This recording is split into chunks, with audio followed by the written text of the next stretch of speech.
My second issue for me right now is even more critical. Mr. President, every year, billions of dollars leave the poorer countries and go towards rich countries. Billions of dollars siphoned off by the ruling elites of the developing world. And they find their way into Western bank accounts, offshore accounts, tax havens, expensive properties hidden behind companies bought in Western capitals. Mr. President, this is devastating the developing world. This is causing more poverty, debts. It's impoverishing the developing world.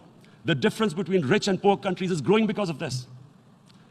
Money laundering, which happens because money leaves the poorer countries into rich countries, is not treated the same as, for instance, money from drugs or terror financing.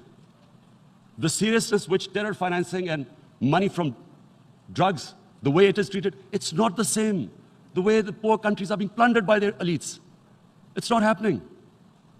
In my country, when I took charge of our government a year back, in the 10 years preceding that, our total debt went up 4 times. The debt we had accumulated in 60 years, just in 10 years, it went up 4 times. As a result, the total revenue we collected in 1 year, half of it went into debt servicing. How are we going to spend money on our human beings, 220 million people, when half the money is going into debt servicing? Because our country was plundered by the elites, the ruling elite. And easily they could get the money out. And when, Mr. President, we located properties in Western capitals bought by this money through corruption and money laundering, located the properties of these corrupt leaders, we find it so difficult to retrieve it. That money, if we retrieved that money, we could spend on our human beings. But as such, it's so difficult. The laws protecting these criminals. We do not have the sort of money to have expensive lawyers and spend millions and millions of dollars. We need help from the rich countries. And Mr. President, it's critical. The rich countries must show political will. They cannot allow this to happen.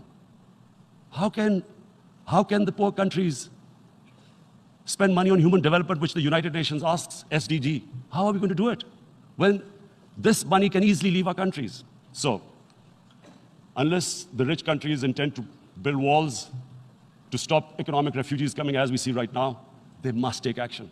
They must take action now. It must be a deterrent. Corrupt ruling elites should not be able to take money out easily and park it into foreign bank accounts and into these properties abroad. And I never understand why. Why do we have these tax havens?